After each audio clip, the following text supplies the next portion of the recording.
নমস্কার সবাইকে, আমি পৌশালী। পৌষ সানশাইনের আবারও নতুন একটা ব্লগে আপনাদের সবাইকে জানাই অনেক স্বাগত। আশা করি আপনারা যে যেখান থেকে আমার ভিডিওটি দেখছেন সবাই খুব ভালো আছেন আর সুস্থ আছেন। আজকে সকালে ঘুম থেকে উঠতে উঠতে প্রায় 8টা মতো বেজে গিয়েছে। বেশ কয়েকদিন ধরে ভাবছি একটু সকালে উঠে কাজবাজগুলো সেরে নেব, কিন্তু শরীরটা খারাপ হওয়ার কারণে সকালে আর ঘুম থেকে উঠতে পারছি না। কাল রাত্রি ঘুমোতে যাওয়ার আগে কয়েকটা জামা কাপড় কেচেছিলাম, সেগুলোকে এভাবে জানালাতেই মেলে দিয়েছিলাম, আর উঠে দেখছি সেই ভেজাকে ভেজাই রয়ে গিয়েছে। সকাল থেকে কিন্তু বাইরে অঝোর ঝড়ে বৃষ্টি হচ্ছে, আর আমি তো একদমই বুঝতে পারিনি যে বৃষ্টিতে আমার জামা কাপড়গুলো ভিজে গিয়েছে। তো সকাল সকাল উঠে সবার আগে ওই কাজটাই করলাম, ভিজে জামা কাপড়গুলোকে নিয়ে আবার প্লেন জলে ধুয়ে এখন শুকোতে দিয়ে এসেছি। তারপরে এই যে বেডটাকে একটুখানি গুছিয়ে নিচ্ছি। আজকে আমার মেয়েরও শরীরটা খারাপ রয়েছে, তাই সকাল থেকে একদমই কোল ছাড়া হতে চাইছে না। ঘুম থেকে উঠতে না উঠতেই ওকে কোলে ওঠা চাই। কোনো রকম একটুখানি কাজ এগিয়ে দিয়ে ওকে এখন কোলে নিয়ে একটুখানি বৃষ্টি দেখাচ্ছি। ও আবার বৃষ্টি দেখতে ভীষণ পছন্দ করে। আপনারা যারা ভিডিওটি এখন থেকে দেখা শুরু করেছেন তাদের সবার কাছে একটাই অনুরোধ, ভিডিওটা পুরোটা জুড়ে আমার সাথে থাকার চেষ্টা করবেন। আর ভিডিওর মধ্যে যদি কোনো অংশ আপনাদের একটু হলেও ভালো লেগে থাকে তাহলে প্লিজ লাইক কমেন্ট করে জানাতে ভুলবেন না। আর পরিবারের নতুন সদস্য হলে অবশ্যই চ্যানেলটিকে সাবস্ক্রাইব করে আমার পাশে থাকতে পারেন। এই যে সকাল সকাল কিন্তু কর্তামশাইয়ের ইচ্ছে হলো একটুখানি চা খাওয়ার। তো আমরা সাধারণত চা খুব একটা বেশি খাই না, আর খেলেও এরকম দুধ চা খেতেই বেশি পছন্দ করি। তাই সকালে ওর জন্য একটুখানি দুধ চা বানিয়ে নিলাম, আর রাতে শরবত ছিল, তার সাথে একটু আলমন্ড। খাওয়া দাওয়া করে এখন চলে এসেছি এই জায়গাটা একটুখানি ক্লিন করার জন্য। মাঝখানে যে কটা দিন বাড়ি ছিলাম না, পায়রাগুলোকে সময় করে খেতে দেওয়া আর হয়নি। যেহেতু কর্তামশাইয়ের শিফটিং ডিউটি, যেদিনে করে সময় থাকতো সেদিনে করে দিত, আবার যেদিনে সময় থাকতো না সেদিনে হয়তো দিত না।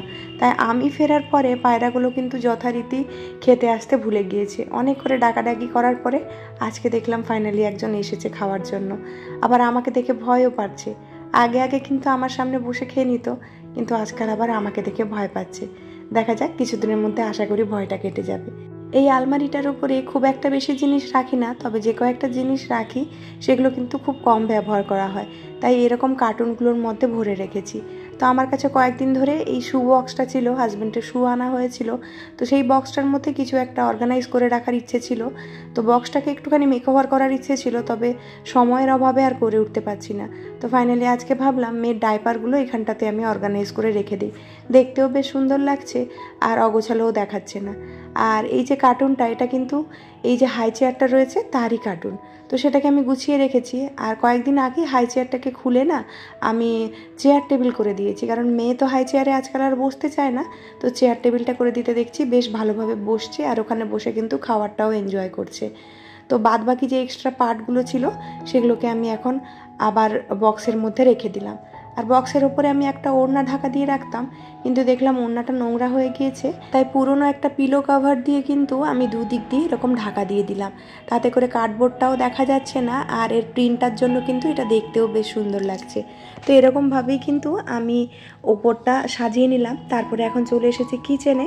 বেশ কয়েকদিন ধরে ইচ্ছে রয়েছে কিচেনটাকে একটুখানি সাজিয়ে গুছিয়ে নেওয়ার জন্য। এখানে আসার পরে একবারই আমি কিচেনটাকে সাজিয়েছিলাম, তারপরে না সেরকমভাবে কিচেন আর মেনটেন করার সময় হয়নি। অনেক এরকম আননেসেসারি জিনিসপত্র কিচেনে আমার জড়ো হয়ে রয়েছে, তো সেগুলোকে ইচ্ছে আছে বের করে দিয়ে কিচেনটাকে যতটা সম্ভব লাইটভাবে গুছিয়ে রাখার জন্য। তো সবার প্রথমে কিন্তু আমি এই দুটো সেলফ ভালো করে ধুয়ে নিচ্ছি। সময় নিয়ে নিয়ে কিন্তু আমি এই কাজগুলো করেছি। সেলফের ওপরে যে কন্টেনারগুলো থাকে সেগুলো কিন্তু এক এক করে আমার ধোয়া প্রায় কমপ্লিট হয়ে গিয়েছে।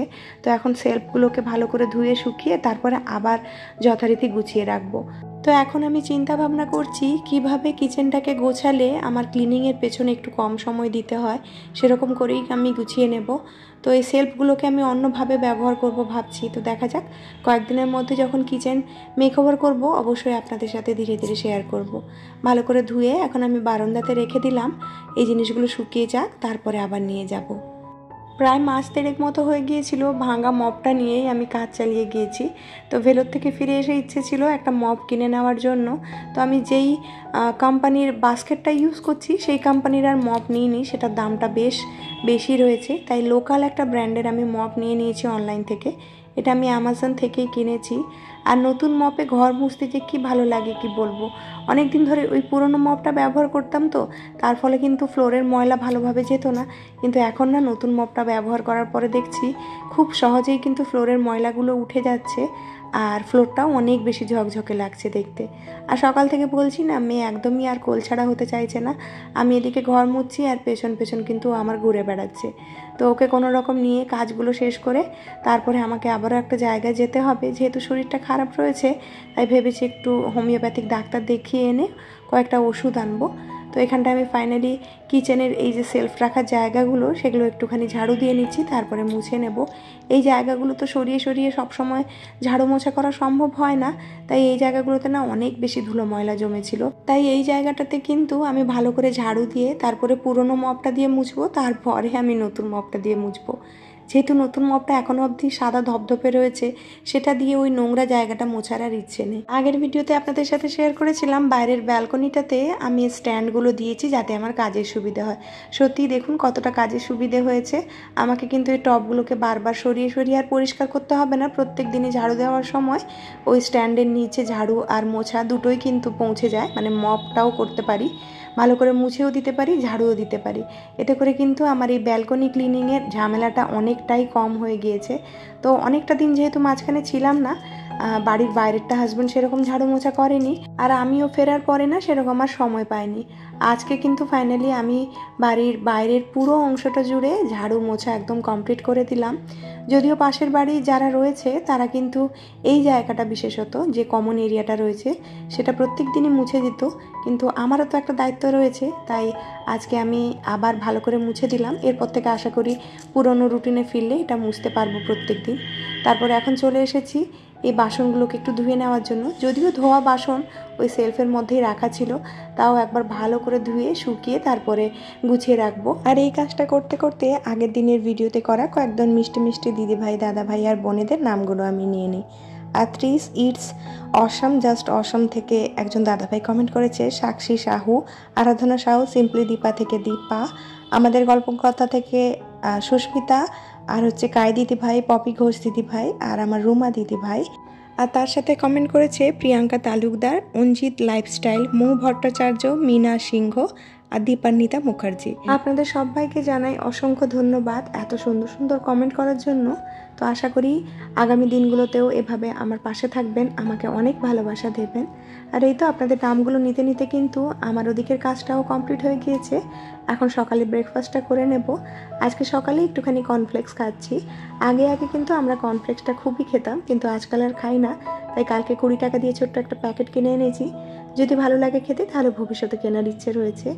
আর ব্রেকফাস্টটা করেই কিন্তু আমি লাঞ্চটা কোনো রকম বানিয়ে এখানটায় চলে এসেছি ডাক্তারের কাছে ওষুধটা নেওয়ার জন্য। আমাদের বাড়ির নিচেই হোমিওপ্যাথিক ডাক্তার বসেন, ওনার কাছ থেকে ওষুধ নিয়ে আবার চলে এসেছি বাড়িতে। বাড়ি এসে কিছুক্ষণ মেয়েকে ঘুম পাড়িয়েছিলাম, তারপরে চলে এসেছি দুপুরের খাবারটা খেয়ে নেওয়ার জন্য। এখন প্রায় 1টা মতো বেজে গিয়েছে, হাজব্যান্ড একটু পরেই অফিস বেরোবে। আজকে দুপুরে লাঞ্চে একটুখানি ডাল বানিয়েছিলাম আর তার সাথে আলু পনিরের তরকারি আর একটুখানি আচার দিয়ে আজকের লাঞ্চটা সেরে ফেললাম। আর এদিকে হাজব্যান্ডের জন্য একটুখানি স্যান্ডউইচ বানিয়ে দিচ্ছি। যেহেতু সকালে আর দুপুরে সেরকম বিশেষ কিছু খাওয়া হয়নি, তাই ভাবলাম স্যান্ডউইচটা একটু হেভি করে বানিয়ে দিই। একটু পনির আর চিজকে গ্রেট করে নিয়েছি, তার সাথে অরিগানো চিলি ফ্লেক্স আর একটুখানি পিৎজা পাস্তা সস দিচ্ছি। একটু ব্ল্যাক পেপার আর লবণ দিয়েছি, যেটা আর আপনাদের সাথে শেয়ার করা হয়নি। তো সব কিছু ভালো করে মিক্স করে নিয়ে আমি একটা ব্রেডের ওপরে ভালো করে স্প্রেড করে তারপরে আরেকটা ব্রেড দিয়ে দেবো। তো এখানটায় আমি ব্রেডগুলো দিতে গিয়ে দেখলাম একটা সাইডে সাইডে মানে এজগুলোতে বিশেষ করে একটুখানি ফাঙ্গাস লেগে গিয়েছে। কিন্তু যেহেতু আমি অলরেডি স্টাফিংটা ভরে দিয়েছিলাম, তখন হাতে এতটা সময়ও ছিল না, তাই কিছু করে উঠতে পারিনি। তো যেগুলোতে ফাঙ্গাস ছিল সেগুলোকে আমি বাদ দিয়ে ভালোগুলোকে নিয়ে এরকমভাবে ভেজে নিচ্ছি। আর আমার হাজব্যান্ডের আজকে একটুখানি ঠান্ডাও লেগে গিয়েছে, তাই একটু হেভি খাবার দিতে হবে ওকে। তো তেল দিয়ে ভালো করে দুপিঠটা ভেজে নিলাম যাতে কোনো রকম অসুবিধে না হয়। আর শেষমেশ কিন্তু আমি সাইডের যে পার্টগুলো রয়েছে সেগুলোকেও কেটে দিয়ে তারপরে হাজব্যান্ডকে দিয়েছিলাম টিফিনে। প্রিয়াঙ্কা তালুকদার দিদিভাই আগের একটা ভিডিওতে আমার ঠাকুর ঘরের ব্লগ দেখতে চেয়েছে, তো অবশ্যই সেটা আমি শেয়ার করব। সেটার জন্য একটাই কাজ বাকি রয়েছে, সেটা কমপ্লিট করে অবশ্যই শেয়ার করব কয়েকদিনের মধ্যে। তাহলে চলুন আজকের মতো ভিডিওটা এখানেই শেষ করছি। খুব শিগগিরই দেখা হচ্ছে নেক্সট আরেকটি ব্লগে। ততক্ষণের জন্য সবাই খুব ভালো থাকবেন, সবাইকে খুব ভালো রাখবেন আর নিজের যত্ন রাখবেন। টাটা।